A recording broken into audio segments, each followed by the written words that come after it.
Hey, if you enjoyed the video, consider giving it a like, subscribing, and sharing it out. Thanks. It's me, Michael. I'm here bringing you a quick little video about Marvel vs. Capcom Infinite. Now, I'm not going to do this whole face cam thing every single time, but I got Premiere Pro, and I just want to see what I can do, kind of test things out a little bit, have a little fun. Anyway, let's get into the meat of it. Marvel vs. Capcom, I am super excited about, and I'm sure you are too. Like, the whole thing about it too is it's a lot of different things. Like, there's new characters and everything. It's really cool and all. Now, Marvel's going the MCU route, and I think that's cool. I think that's good. It's bringing some new light characters like Gamora from Guardians of the Galaxy and stuff. Now, I understand that that was a leak, but it was a reputable source, and I'd like to believe it's true. It would make the most sense that they'd go that way, considering like how big it is. They'd probably get more sales and all that. Besides the point, it's just the problem with it is the X-Men. They're kind of gone, but they've always been like a staple and like veterans of the series. In fact, it was an X-Men game, Children of Adam, that really started the Marvel vs. Capcom series out. So the fact that they're taking X-Men out is kind of odd to me, but I understand. You know, they're not as marketable, I suppose, considering because they're not in MCU. That's all Fox's deal. So that's the thing that's happening. It's such a shame too, because I loved Psylocke in like the older games. Now she may not have been in Marvel vs. Capcom 3, but before that, she was so clean and perfect for my playstyle.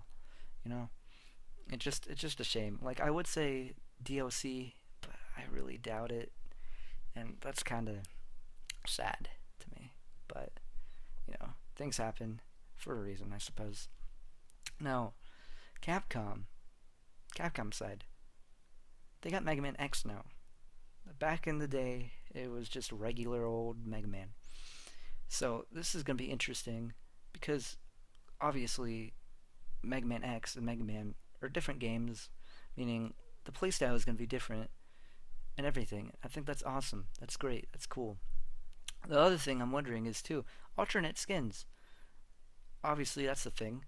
So I'm wondering, is an alternate skin gonna be possibly, I don't know, just regular old Mega Man, like OG Mega Man? I think that'd be really cool. Like, I'd enjoy that a lot. Interesting too, considering like there's Smash Brothers and Mega Man's there. Mega Man's in Smash Bros. So it'd be even more than one fighting game. That's dope. Now another thing is too, would not another alternate skin, would it just be like Proto Man? I think that'd be cool. That'd be really awesome if like Proto Man was something. Because like personally, I think if they added Proto Man in as just a playable fighter, that'd be amazing. But you never know. Still, like I said, everything's kind of out there. The game doesn't come out till like September. That's a long time. That's a really long time. But another alternate skin, could it possibly be Zero? I mean, he was a playable fighter in Marvel vs. Capcom 3, so who really knows by this point? I mean, who really knows? But I have a pretty good long history with the game myself, which is why I'm so hyped and excited and just, overly like in love with this game. Because when I was a kid, let me tell you, I played this game at like arcades, just basically anywhere I saw it. Like, for instance, my dad would take me to a car wash, so he could just wash his car. He didn't really pay mind. He didn't really mind what I did, but I played Marvel vs. Capcom. Like, I believe it was the first one. I could be wrong, but I'm pretty sure it was like either the first one or the second one. Like on an arcade machine, because at the car wash they had a cabinet, and I had oodles of fun. Oodles. I was gonna say buckets, but who knows? Who really cares? Point being, I had a ton of fun, and nothing could really replicate the feeling of childhood nostalgia when it comes to things. Like, another thing too, they would go to like Vegas. I obviously I'd come along. I was just a kid or whatever. I'd be at their arcades. They'd be doing their Vegas thing. I would play Marvel vs. Capcom 3, or excuse me, whoa, That is not. That's 2011. That is way too far. Ooh, I completely messed up. I was playing like either the first one or the second one, like I said, and I distinctly remember as a kid, this teenager just did the whole new challenger thing to me, and I was like, "Whoa, what the heck?" Because like I was dumbfounded. I did, like, to be honest, I had like no idea. I was like, "What is that one? What's going on? What's happening?" And I played with this kid. I guess he was older than me at the time, so. But point being, I got my butt kicked, right? I got my butt kicked. But looking back on it, I had a lot of fun. You know, like little did I know that back then, like this arcade game would come to home consoles, PC, all that good stuff, and like I would love the genre with a ton of other people. Like I would never guessed it would get this big. You know, short history lesson of the game as well. Just to end it out, this is like a love letter to Marvel vs. Capcom and like everything that has to do with it. So, if you know about the game or whatever and all that stuff, it might be nice to have a little refresher. But yeah, as most of you may know, I said it before. Started as a cabinet before, going to home consoles and PCs. The Capcom and Marvel relationship started in 1993 with the release of The Punisher, which is a beat 'em up game. It's like arcade. You know what beat 'em ups are, I'm pretty sure. Like, just an arcade game. And it's it's cool. It's great. But yeah, Marvel vs. Capcom plays a lot like X-Men: Children of Atom and Marvel Superheroes, but instead of 1v1, team battles.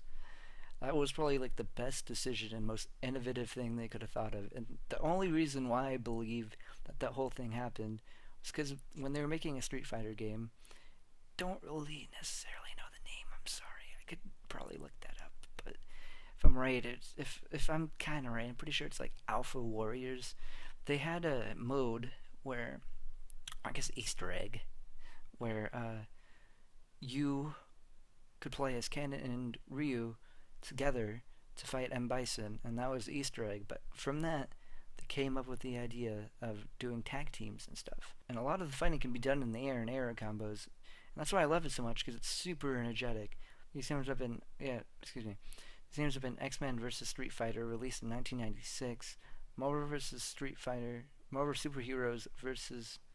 Street Fighter, released in 1997, Marvel vs. Capcom Clash of Superheroes, which was released in 1998, Marvel vs. Capcom 2, New Age of Heroes, released in 2000, and just only 11 years later came Marvel vs. Capcom 3, Fate of Two Worlds, which was, 2011. And, yeah, it makes sense, though, that they would take a little break. You don't want to tire out the series. But, yeah, now here we are, 6 years later with another sequel for a beloved franchise. I can't wait to get my hands on it. September 19th of this year, I'm going to be playing it and probably having gameplay right here on this channel. So I hope you stick around with it. Anyway, thanks for watching another video from me, Simply Michael. Be sure to share, like, and subscribe if you enjoyed. See ya, everyone.